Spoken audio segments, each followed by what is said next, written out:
Hey guys, today is Monday, January 16th.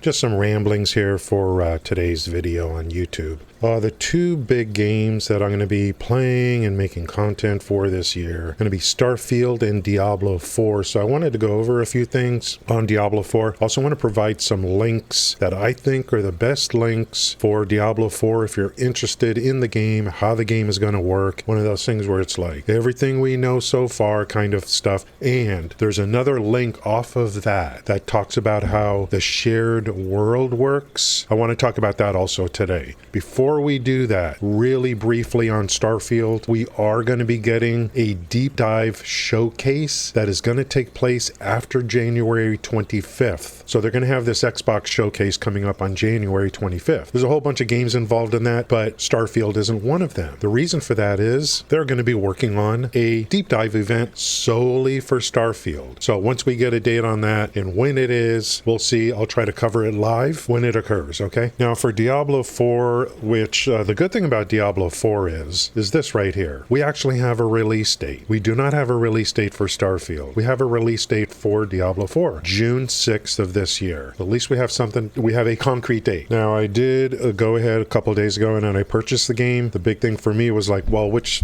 version do I want? So I went ahead and went straight for the sweet spot, which is the digital deluxe edition. I'm going to give you a link to this page as well. So there's a standard edition, digital deluxe edition, ultimate edition. The reason I chose the digital deluxe is because you get this right here, up to 4 days early access to play the game. Now we're not talking about beta. You buy any of these packages, you're going to get access to the beta, but they have something called early launch. See right here, with the standard edition, you don't get to play early. I'm talking about game launch, not the beta. So for game launch, by buying one of these two versions, you get to play the game 4 days early. Now, some people may not care about that, but if you're a content creator and a streamer, you obviously are going to care about this. And yeah, there are mounts in the game, because in the open world, you're going to be using mounts to get from like point A to point B or whatever. So I went ahead and bought that version of the game. So I'll give you a link to this page here. I'm going to provide some links to you I think are the best. And this is from PC Gamer. Diablo 4, Everything We Know. This came out December 9th. From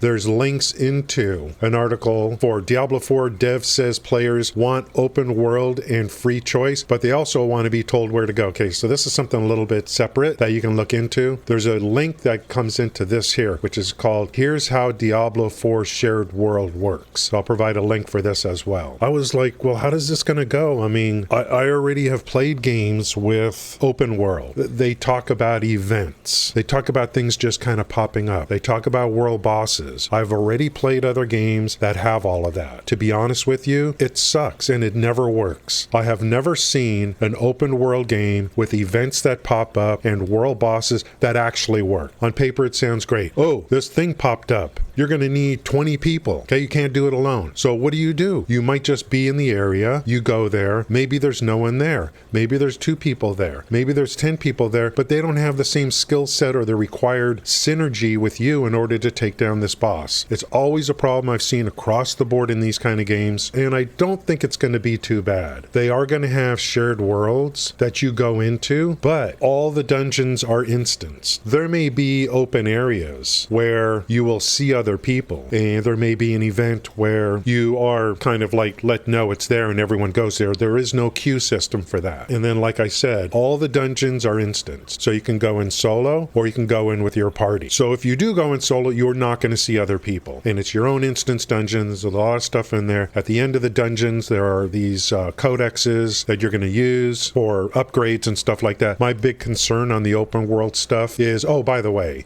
when entering a dungeon, you can select the difficulty options with great granularity. Bingo! So now you can embellish and then get more out of it by making the dungeon more difficult. So I think myself personally is going to be spending a lot of time in dungeons, either alone or with a party. My only concern with the open world is, what do you get from doing world bosses or events? World events will call players together to fight as a group, but there's no word on specific player counts for those either. It's the same freaking thing I see in these games. You're going around, there's some event, there's no one there. So now what do? There's a variety of in-game things. One of them is keyed dungeons. You acquire keys and then use them to turn a dungeon into an endgame dungeon case. That's something else. That's instance. That's not this open world stuff. Bosses in the events. What's the loot? Is it unique loot that you can only get from the world boss or from the event that pops up? Is it going to hold back your progression? Because there may be unique loot that only comes from them. When Black Desert Online first came out, they had world bosses. That's how you got your best gear. It literally sucked. World bosses and BDO is one of the things that kept that game from being truly great. It should be the greatest MMO in history. It's a beautiful game, but world bosses suck. You're just dancing around the edges hoping not to get one shot. You don't know who you're playing with. So I want to know what the loot is from these events, from these bosses. Do I need it? Hopefully it's not too punitive. That's my only concern. So I'll give you links for this kind of stuff. I mean, obviously, like I said, I already bought the game, going to play it, and we'll probably be streaming on YouTube, live streams on YouTube, I think, Twitch. I'll try to do some Twitch, but I might only do it when there's loot drops, possibly. Twitch has turned into kind of like a soft core, I mean, I'm not going to compete with strippers. You know what I mean? You can't compete with strippers sucking microphones, and that's what Twitch has become. So it's going to be a lot less Twitch and a lot more YouTube. But if there's loot drops on Twitch, I might do some streams on Twitch for loot drops. Yeah, I'm kind of excited. 2023, Starfield, Diablo 4. At least with Diablo 4, we have a date. And it's going to be a nice contrast for me between the two games. Starfield is a lot of RPG, a lot of dialogue. Diablo 4 is going to be just a lot of good hack and slash. In fact, just this morning, I downloaded Diablo 3. So I'm going to play Diablo 3 today just to kind of get back into the groove. I think there might be a season going on. I don't know. So I think that's it for today's video. I'll try to make a lot of impromptu videos like this as news comes up. And we'll just put it on YouTube. I'll just record and put it on YouTube. And if anyone's kind enough to watch, I do appreciate it. And hope to see you guys again in the future. Thanks a lot.